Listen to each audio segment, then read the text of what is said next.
What is up, everybody? Welcome to episode number 17 of The Edge for April 29, 2014.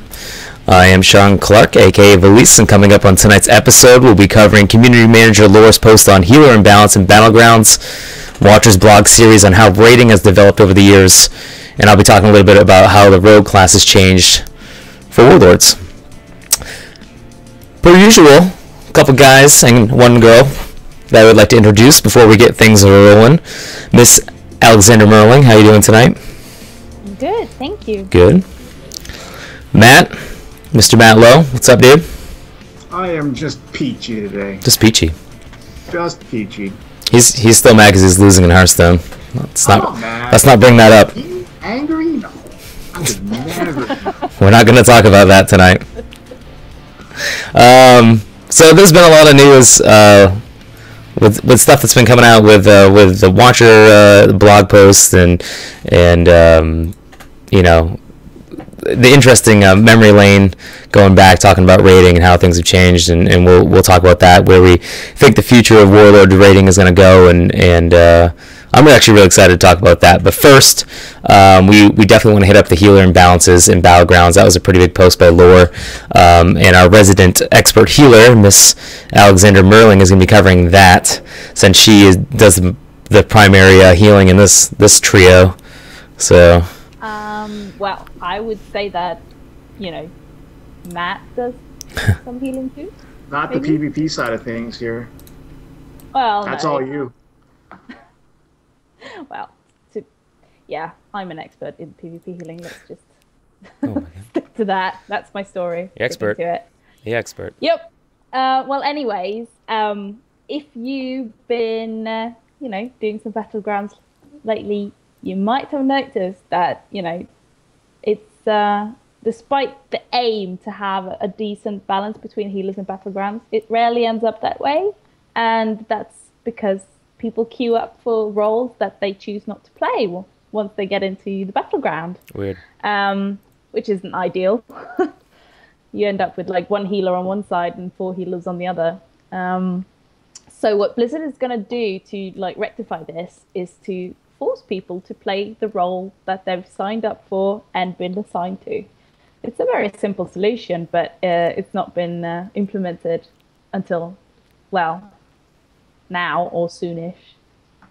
I don't know if it's going live in Warlords or if it's going live now, but either way, it's a big change. It's a huge, like, just makes PvP life a lot easier to have balanced groups. And I would suggest that they hopefully implement this for PvE queues as well. Because it's really annoying when you get into a group and, you know, you've realized that, you know, 2 of the healers are actually just DPSing. It's like, hey, We're not doing carrying anything a at lot all. of weight over here, guys. Wanna try heal some? No? Okay. Yeah, the healer imbalancing has been a problem for a long time. I mean, it's a lot of it depends on your server too. I feel like, I mean, there's some servers that have better PvP matchups than others. I know when I was pushing on my rogue quite a bit on Shattered Hand, you know, I felt like every time I joined certain Battlegrounds, I would just get stomped because it was either pre-mades with a bunch of healers, or, you know, we had like one and it was terrible. And this is something I'm actually looking forward to. I hope that this is something that definitely is an improvement on the game. I think that they're taking it in the right direction. It's interesting that, like I said last show, that they're focusing so much on PvP, which is kind of a subsection to the game, even though it is a big part of the game. It's definitely in its birth an afterthought. But it is interesting to see where the post that Watcher made talking about how rating has changed. So it is funny to see how they took that direction from PvP focus to now more of a PvP focus, because it's almost like they have the PvE ironed out. So at least to the point where it's a lot smoother than what it used to be. But I like the healer imbalance changes. I think that Lore put it in a really good way. I think that it's gonna be really great for the game. What do you think, Matt? Yeah, like I said, just hoping that they implement it on PvE. Sorry, Matt. I've Masek. got nothing much to add to this. I mean, they're forcing, in a way, people. They're just enforcing, not forcing. They're enforcing what people are queuing Mm, for. I can yeah. see why they're doing it. I don't know how I feel about that idea in general coming over to the PvE side. It's like I can see why people would get pissed off if I queued as a healer, but I ended up doing damage instead. But on the other hand, I'm like, well, I'm here trying to speed up the content. We can obviously do this stuff with 3 healers instead of the 6 that is normally needed. So why don't I queue as a shadow guy in my fully decked out stuff and carry my weight and get this fight down in 2.5 minutes instead of 4 or whatever. So Right. I'm just, I think, I don't know. It's just one of those things where it's like I can see why they're doing it. I don't necessarily agree with it, but then again, my motives aren't the most pure either. So it's a little. I know I'm that guy, that douchebag that accuses a DPS from time to time, or that accuses a healer and actually DPSs from time to time. You dick. Just to kind of keep things going. I don't know. I just kind of, it would be nice if there was an option for dynamic roles. So I think the formula is something like what 5 or 6 healers per Mhm. queue, and I wish it would kind of scale up or down depending on the overall raid power. If Yeah, well, if I'm that's in a the issue raid, here. right? Yeah, that is exactly the issue. Yeah, I feel that if the players are sufficiently decked out and geared out enough, maybe you can go down a healer and go run with like 3 or 4 instead of 5 or 6. But I guess the Yeah. system is that smart yet, or whatever it is. Yeah, I was just going to say, I don't know if the system is that advanced No, to not yet. actually But match, but like match I mean, this players is the by, next like, say, stage though. item level. But the thing is that, like, usually later on in in the tier where people have like um, geared up, Mhm. yes, you can queue as a healer, do DPS, and everything will be fine because you have healers that are more than capable of carrying you. However, if I just go in with my newly boosted something or 90. other, Yeah. yeah, um, I'm not going to be able to carry you, and that experience is just going to be very What? frustrating and hard. You can't carry us, Alex? What is going on here? You just freshly boosted a 90. You should be able to put us through everything. Yeah, What what the is hell's wrong with wrong you? with you? I'm Ah, sorry, I I think feel it's ashamed. I think that this is an interesting take on the way that they're going to be changing healing in general, because I yeah. think that they're relying now so much on the healers to play such a pivotal role in both PvE and PvP that it's more like, I mean, think about it now. I mean, yeah, okay, you have people that queue as healers but DPS, yet you can still win. But in Warlords, it's not going to be that way. If you No. have someone that, if that system did not change and someone did queue as a healer in DPS and healing is so important, you're going to get rolled every time. So Right. you got to figure Yeah. too that the way that the game is changing, that they have to implement a system like this where it's going to be, fair, and it's going to be balanced, and it's going to be, equal on both sides in terms of the healing output. Because, I mean, like they had said multiple times leading up to this more recent news, is that they want you to spend more time between 0 and 100, not 100 or 0. Right. So I think this is great. I think this is perfect. I hope that the community has a lot more fun with it, and I think that people who actually enjoy PvP will really like the changes, and people that maybe have gotten away from it will come back to it because it's going to feel a little bit like it used to feel. So I For like it. PvP, it's definitely a great change. Absolutely. For PvE, I can see that there could be issues when people are starting to get a lot better gear. Mm. However, if you're really well geared, stay out to LFR. I don't know. Yeah. Unless I they make want you my trade valor, okay? I've legendary. got nothing to do. I'm so bored. Let me go into LFR and just kind of face roll a bit just once. Maybe you should just PvP a little. Oh, I don't face roll in PvP. I get face rolled in PvP. That's how it works here.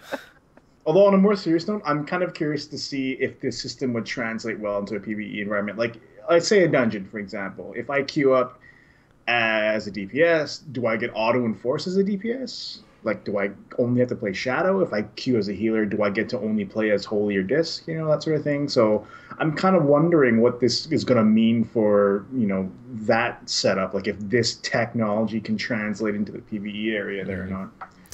It also forces you to honor farm a lot more now, because a lot of people, especially with dual specs, say they went in as a healer and they're trying to, even if it was like doing 2s or 3s, and they're trying to get their conquest points, and then they wanted to do it for their DPS gear, for their off spec or something. Yeah. I mean, that's gonna force you now to be like, okay, well, now I got to honor farm. Like, I have all this gear for DPS set. I have no gear for healing, so I got to start all over again. So, the burnout effect is there a little bit, but they want to keep you playing. So, makes sense. What do you mean exactly by that?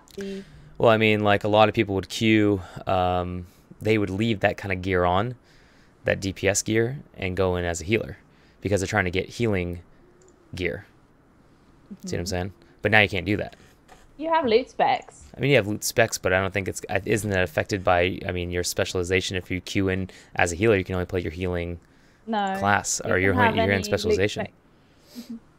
You can choose whatever you want. Well, that's what I'm saying. Like specialization.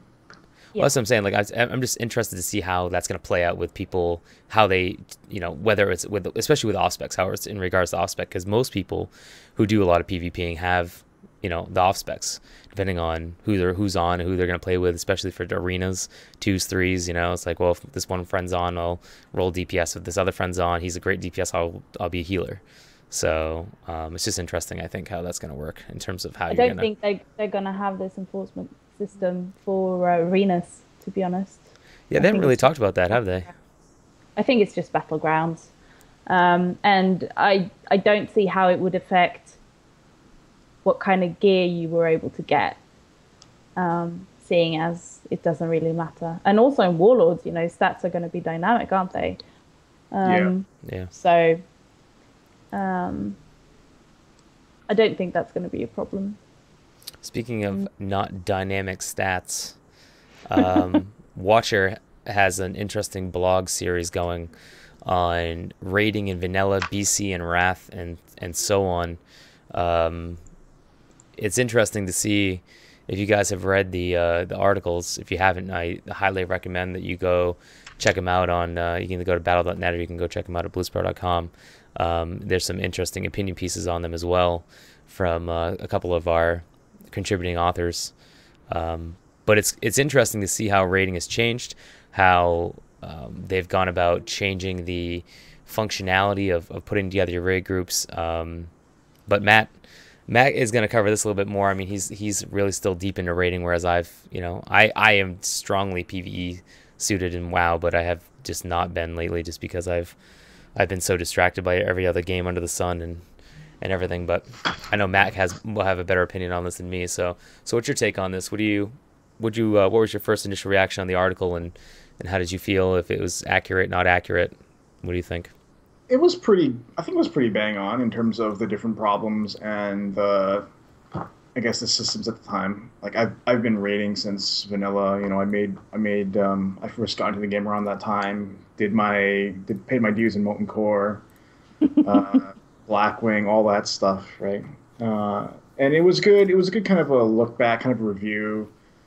It was very nice of Watcher to just kind of acknowledge the different things that were going on, the dominant social issues in terms of, recruiting and raid sizes and all that such, and it was a good look at a very blunt truth kind of approach really from him, that character progression is really linear. There was no catching mechanics in place. If you wanted to raid Nax or whatever, you actually had to do the stuff in vanilla, then the stuff in Blackwing, and then Nax, and before you were finally actually geared out enough to even enter Naxxramas. So it was a really kind of honest look at the problems and the history that they had at the time. Mm-hmm. So that was kind of like vanilla, and they acknowledged the fact that not many people actually got to see the content. I think the stats released at the time was something like, was it 1% or something slightly higher than that? That only 1% of the people in the entire the entire population had actually stepped foot and seen the inside of Nax at the time. And it's a business, they can't really justify creating content when only a small percentage or fraction of the population is going to see the game. So that's obviously something had to change, right? So now you enter Burning Crusade, where the raid number drops from 40 to 25. Great, much more accessible, less roster headaches. It's almost half the size, but Now, instead of the difficulty being in, can we field 40 people in tonight? Are they geared enough? Now the difficulty is, can they dodge the fire? Can they click on that stupid Magtheridon box at the right time when I tell them to? No, morons. But, you know, it was a good change. So it was kind of nice. So that was Burning Crusade. And then, well, we go on the Wrath. Now there's two separate paths. You can go in either the 25 direction or the 10, right? And I guess this is where they experimented with the whole heroic thing, the whole hard mode difficulty thing. That was really popular, I think. If it wasn't for Sartharion, the 3 Drake encounter, we probably wouldn't have seen this level of involvement and just overall satisfaction with the way heroics are right now. Right. So, you know, I was a class officer during the early expansions, and you know, mechanically speaking, the fights were super simple. AoE packs down, DPS the boss. AoE more dogs down, DPS back the boss again. And I kind of miss raiding with 40 people in a way, because it was a different feeling. I can't recapture that feeling again, even on 25. Even if I go into AV or Isle of Conquest or whatever, it just doesn't. You don't get that feeling of holy crap. You know, we're raiding with this many people in there anymore. One of the running jokes was the raid compositions for the 40-man. You had 10 really good players, 10 sort of decent mediocre players, 10 players who kind of just showed up and didn't really know what the hell they were doing, and 10 players that were AFK. Yep, there's always the AFK people. Yeah. So, and you know, a lot of the difficulty did kind of boil down to logistics. So that was kind of the first 3 expansions in a nutshell. It's kind of nice to see the progression in systems design and philosophy by the developers there. Yeah, it's because I remember, when I did the first couple 40-mans, and it was like half the time you have, you know, a quarter of the raid AFK, and then by the time they come back, another quarter went AFK. Yeah. Or if they weren't AFK, they had disconnection issues, and then when you had disconnection issues, you had the queue time to get back in.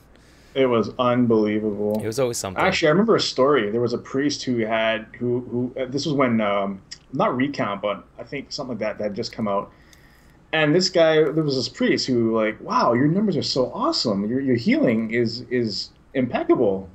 Turns out the dude was just AFK at the entrance of Molten Core, just spamming Flash Heal over and over again.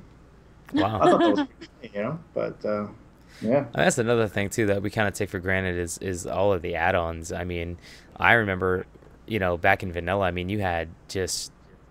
You know, you got to remember that technology has come a long, long way since 2004.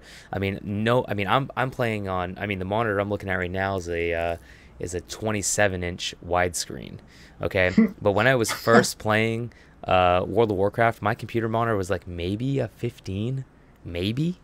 So you know, everything was more condensed. You know, you had all those buttons and all this abilities, and everything was just on the screen, and it's like you couldn't even see. It's like your actual window of like viewing things was very, very small, especially if you were raiding, because you had to have everyone's name. You know, everyone in the 40-man was like somewhere on your screen. You had all these extra ability bars. You had all your buffs that were like lined across the screen. You know, it's just crazy, man. And, you know, we kind of take that for granted, where a lot of us now have these ridiculously sized monitors, 2 or 3 monitors. You know, we have all these add-ons that consolidate all of our abilities or buffs, or, you know, make the UI smaller or larger so we can see more of the content in front of us. So that's actually changed the game quite a bit as well. Is the simple addition of add-ons to the game has changed it, which is funny because they don't mention that at all. Like it's even though this is a lot about like their development in PvE and how they have changed it in terms of functionality and how they've changed the mechanics of it. It probably would be worth noting, you know, a lot of the add-ons, because can you imagine raiding now without any add-ons? Like none? You can't. You don't. So it's interesting they didn't point that out. But. It's true. But the thing is with this, the core thing is that, you know, raiding was a question of logistics, getting a group to work practically, not actually about the encounter. And that's not really ideal. That's not like, you know, if you want logistics, you can do that, you know, during daytime at work. Right. If you at night when you play, you want to play, you know. So I think definitely decreasing the raid sizes helped a lot with this. And I'm gonna have to say that I actually feel a lot more epic in a 10-man group than I do in a 25-man group, because it feels like everything is so much more crucial. Like if one person dies, you're kind of screwed. You know, everyone feels like they have more responsibility. But this is my point of view. So that's my preferred raid size, actually. But obviously, 25-mans have more prestige still. So I just feel more important in 10 man. Even though, now it's the same loot, whereas in Wrath they had different loot tables. Yep. Like 25-man. You guys were second-class citizens back then. I know, horrible. Yeah. But the irony is that people that played in 25 sometimes got walled on certain bosses, and they just wanted so badly to drop down to 10 to pass that boss and then move on with their group of 25 just for the better gear. But then the irony would be is that it's like that guild animosity. It's like, you're not good enough to make the 10-man roster. Like, that's great, man. You've been raiding with us for like 2 years. You haven't missed a raid, and you always supply us with things that we need for the guild bank or whatever. And there is the bench. But it's just like, you got to sit it out, bro. Like, enhancement shamans, they suck. So, sorry, or something like that. It's, so, I mean, I kind of had the same thing with when I was raiding in Wrath. I had a 25-man guild. We were doing TOC, we were doing Aldwar, TOC, and then ICC. And towards the end, ICC, we had to start jumping down to 10 because we started. I mean, you get the burnouts. People leave, and we couldn't fill the spots anymore. And then we're bringing new people in, and then we're trying to do hard modes, but we can't because we got to get up to new people. And eventually, we went to 3 10-mans, then 2 10-mans, then 1 10-man. Is how it ultimately ended up going. So, sound familiar? Sounds like my experiences as well. And the irony is that guild in my is guild, not we there had trouble anymore. to get 10 people. Yeah. See, our guild was the opposite. Like, we always had people ready to go, but they always wanted to be in the main group, with the A team players, and those are reserved for officers and, people that have been, some of us have been playing together for, at least 3 years at the time. We gelled well. We knew each other. We didn't want anyone new in our little clique. This is our group. You go play in another group, go learn, go make friends somewhere else. These are our friends. So I miss that about Trial of the Crusader. Actually, you had to do it on 10 and 25 or whatever, like the whole different lockout thing and stuff. And we used to just race each other. We were just like, okay, draft. I pick you, and everyone just pick, we had like team captains, and everyone just picked the raiders that they wanted or whatever, and then they just race. It sucked getting picked last, but still, it was fun. So with moving forward with Cataclysm and Mist, I mean, so what changed then? Well, this is a blog post that they posted today, and tomorrow there's going to be a blog post about Warlords, so that's going to be exciting. But anyway, in Cataclysm, they kind of realized that things weren't really working so smoothly. So at that point, they had made the lockout the same for 10-man and 25-man, so you can't do both, basically. And also, it talks about difficulties in balancing 10-man and 25-man, since they were going to have the same loot. They needed to be at the same difficulty level, and that's kind of hard. It's a big difference between having 10 people in a group and 25-man in a group. So that essentially made 10-mans a lot more difficult, which, as a result of that, certain groups of people were kind of left out of the raiding, which is why they introduced LFR, essentially. But LFR was great for like players who had, no interest in playing in a group, really. They could solo queue, they had maybe other obligations, they could leave whenever they wanted. But those small, tight-knit groups of family and friends, guilds and stuff, they didn't like LFR. That was not the experience they wanted, which is why they then came up with the idea of flex raiding, which is a lot more forgiving when it comes to, your roster. I mean, you can be any kind of raid size you want, and it's harder than LFR because LFR has to be very forgiving because you don't learn the encounter together, so certain mechanics can't just be included there. And then flex raiding was in terms of numbers about 20 to 25% easier than normal mode.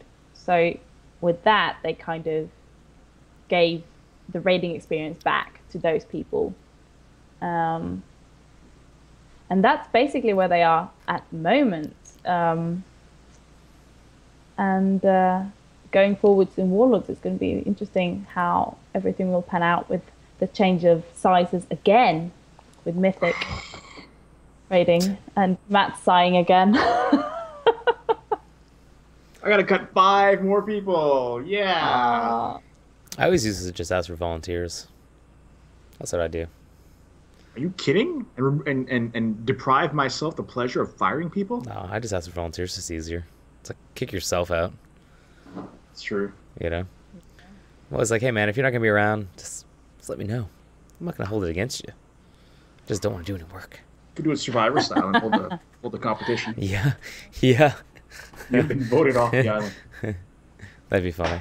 You could do like some kind of time runs with instances or whatever. You could just do and be like, who has the top 3 teams with the best times gets this day. Clearly, you know what the hell you're doing. I'm just gonna stop you 2 bullies right there. Whoa.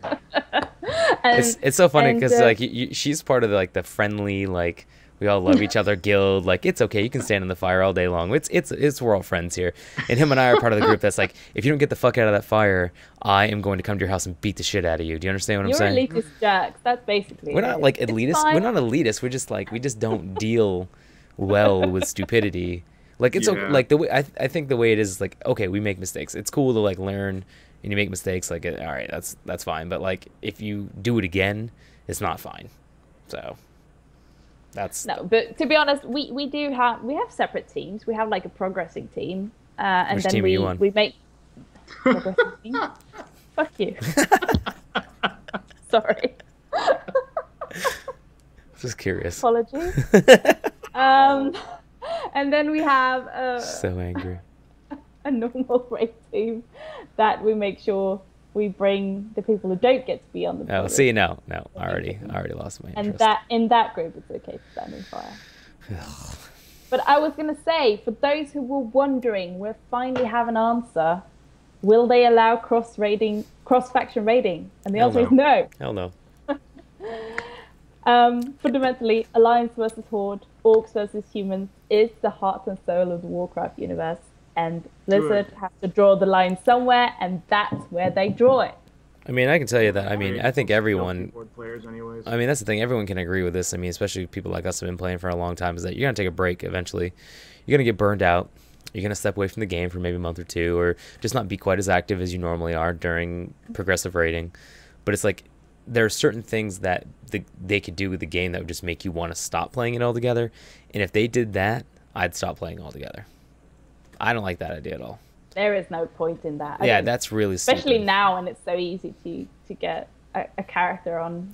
That was such a big deal. Especially in the first the vanilla in BC was that it's Horde versus Alliance. It's you stupid ugly orc or you flimsy weird looking night elf. You know what I mean? It was such a big deal, and you wanted to go kill the other faction, and you wanted to go raid those cities, and we've kind of lost that over the years because we're just so I mean, who cares now? We've beaten the shit out of each other for so long. We're just kind of all right, well. Hey, we invaded Orgrimmar. Yeah, I mean, this expansion. I'm just saying it's just not the same as it was back then because the one, it was new and it was the wonderment was there, and everyone had such pride in their faction. It was weird. It's not like it is now. Everyone's just kind of accepting of, okay, we get it, we hate each other, tra la la la la, let's keep it for the lore, I guess. Negative. You know what I mean? Let's move on to rogues. Speaking of rogues, back in vanilla they used to one-shot everything, so that was the best. So the class that I love to play, near and dear to my heart, rogues are going to be getting in some significant updates in Warlords as of now, which of course are subject to change. But as of April 29th, 2014, this is what is changing. The biggest fundamental change is something that I am kind of excited about, but at the same time, I kind of feel like I am going to be that elitist jerk, and it's just like, oh, they're really going to make my class this easy to play, is the combo point system. Now combo point system is applied to every single mob that you're fighting, or not even the primary target, to every mob that's around you. Think about it this way: they're lowering the chances of you getting carpal tunnel syndrome by like 30% I just can't or believe something. it though, man. Like, come on, dude. It's terrible. So I don't know. Is it good for people that don't play rogues? Yes. Is it going to be easier for me to play my rogue? Yes. Do I like the change? Yes and no. Will I get you? I mean, I think that initially, I think I'm just so used to it being this one way that this kind of idea scares me a little bit, because I'm just like, okay, well, now this is going to be like, re mode, and just it's no problem.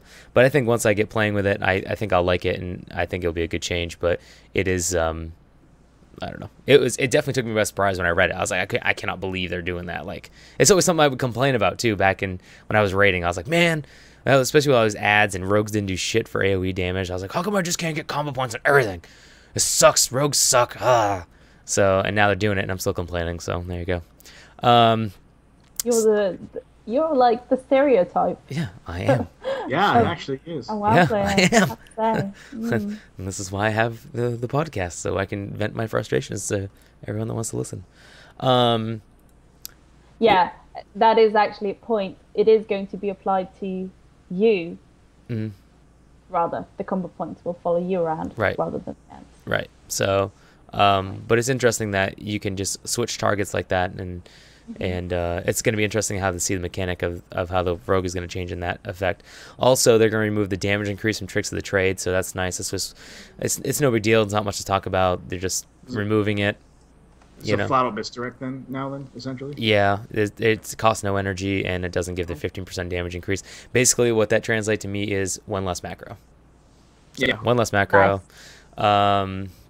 Because realistically, you should not be pulling threat off a tank anyways, especially in this day and age.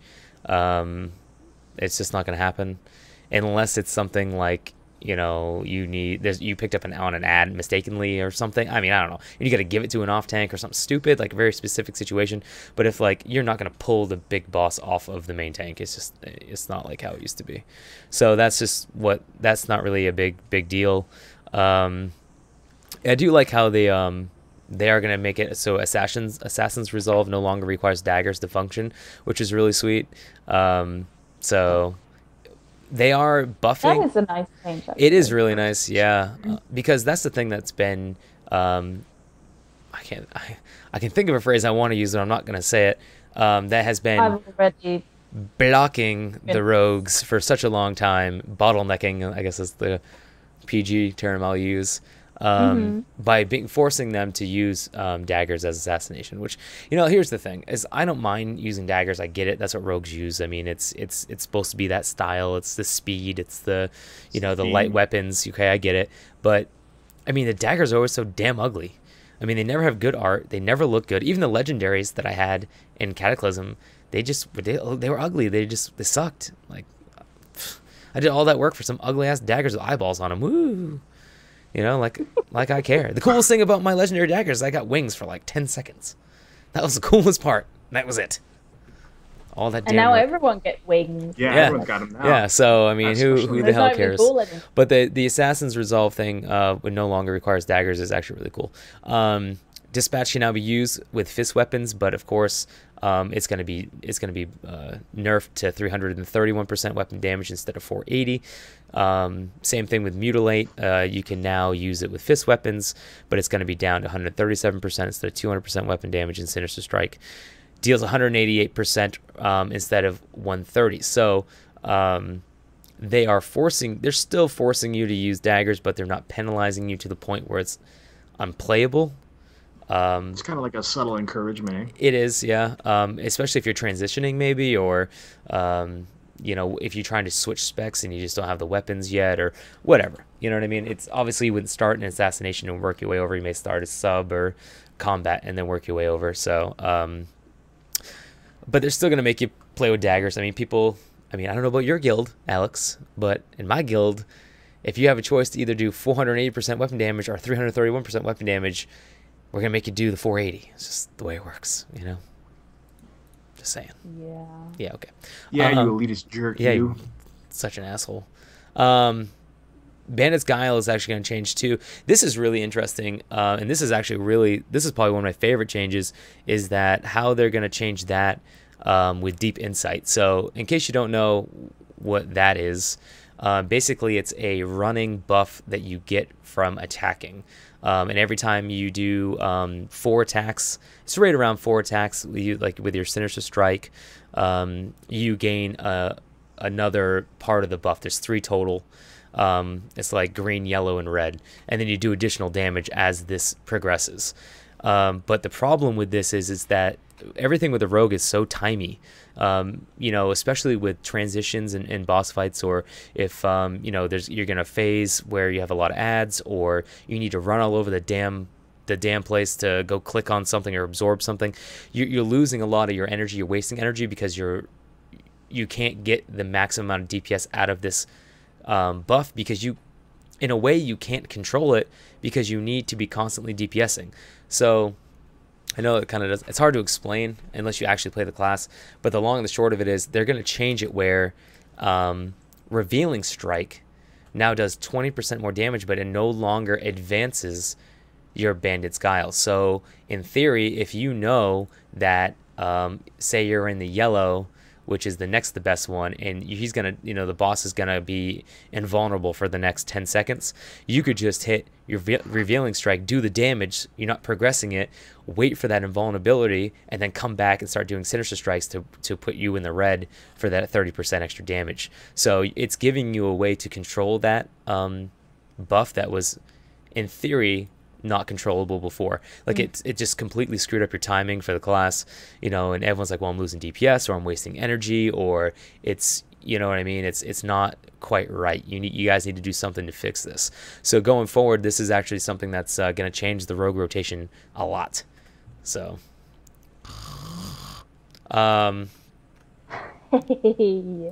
he's like, I don't give a shit about rogues. AoE damage. Yeah, you lost sound. You did that on purpose. I didn't even. Okay, I was gonna say I didn't even mute you. Among the other changes, rogue AoE damage actually is going to be changed a little bit. Blade Fury can now trigger poisons, which is really awesome, and Seal of Fate now grants a combo point for attacks that critically hit. So if other things, you know, if your AoE critically hits your primary target, you will gain combo points, which is pretty cool. Because rogue AoE's always been terrible. So the fact that you can actually put poisons on Blade Fury is actually really sweet. Like, that your poisons can trigger off that. That's a really awesome change. A couple other things. Honor Among Thieves. They're really trying to focus on that. It can now be triggered on the rogue's melee auto attacks, and that is ridiculous. It has to be a crit, but I mean, a lot of rogues are gonna be critting all the time anyways. So the Honor Among Thieves is, if you don't know what that is, every time you crit, or you or someone in your party member crits, you gain a combo point on the target. Especially it's a sub only ability, sub spec ability, and it's used heavily in PvP. This is huge. Like, I can't even begin to tell you guys how much of white damage rogues rely on, especially on top of poisons, and the fact that your white crits now gain an extra combo point, that is ridiculous. That is awesome. So if they weren't buffed enough and overpowered enough, and if you're going to scream about them enough now, you just wait, because it's going to get worse. They are going to, something else they're doing, which is kind of interesting, that they would choose these 2 abilities and not all the abilities, is the rollover damage. So Crimson, Tempest, and then the Hemorrhage ability are going to be able to roll over if you don't use all of the damage. So to make it easy, let's say there's 100 damage total that's going to be got with hemorrhage. You only use 80 of the damage because your target dies. You reapply the damage to another target. Now you have 120 damage that you can theoretically apply to the target. Now this is interesting. The only reason I say that is because, well, why just these two? Why not with poisons as well? Why not with Envenom? Why not with, you see what I'm saying? Like, I could go on and on about these different procs, or these different periodic damage that the rogue does, because there's a lot of periodic damage abilities that we can do. It's just like a warlock where dotting and poisons and the small amounts of damage add up. So why just these? You're a melee warlock? Is that what you're telling me? Pretty much now, yeah. It's interesting that they just chose these two. Maybe you gotta figure it's as a test. They didn't want to go too crazy with it. They figured that Hemorrhage and Crimson Tempest would be two to start with, and to see how it plays out in the beta. But it's interesting that they made this change, because I don't really know how that's going to work out. I mean, that means you got to set a base amount of damage for each ability, and then as a player you got to know, okay, well, this target died before 50% of the max damage was put out. So if I can put this on a target that has full HP, for example, I'm going to get way more damage out of it than I would off the initial target, since I killed it so quickly. I don't know. It's interesting. I don't know how it's going to work. We'll see. Yeah. And Matt's like, I We'll don't know what have the to, shit you're talking about. Report that later, I guess.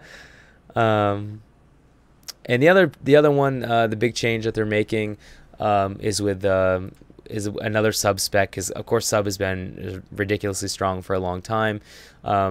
Subterfuge is now you can use your abilities that require stealth for 3 seconds, but it's forcing you out of stealth. So what made that ability so ridiculously overpowered and strong, they are removing. You're still going to be able to ambush and all that for 3 seconds, but you're not going to be able to do it invisible. But don't forget, they are changing the way you can hit with the rogues. So remember, you can do ambushes from the side now. You can do backstabs from the side, or even almost closer to the front. So, yep, rogues are going to be real good again, and it's going to be awesome. I can't wait. Yay. You seem very excited about this, Matt. I'm very excited. So bottom line is for me, do I want a rogue in my raid? Yes. Do I want 2? Yes, you do. 3? I don't know about that. That's kind of crazy. Okay. Because now I'm just going to fight with... I'm just going to be like, Oh, no, give me that gear. I mean, that's too crazy, guys. Can't have 3 rogues. That would like create a black hole and implode the universe. I'm excited about these It's a changes. ripple of the space-time continuum.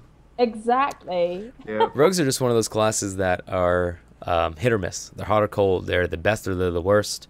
I don't know. They can never... As the rogue is the gnome. They're awesome. Mine was a blood elf. I got a picture of it behind me. I know. Right there.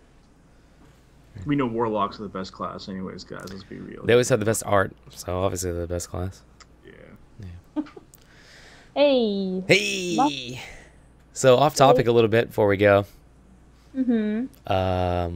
Well, I don't have to ask you this, Alex, because I already know the answer. Matt, you going to BlizzCon this year? Hell yeah! Alex, you're not going. No. How come you didn't go to like PAX or something? It's a time off thing. No, not you, Alex. Oh.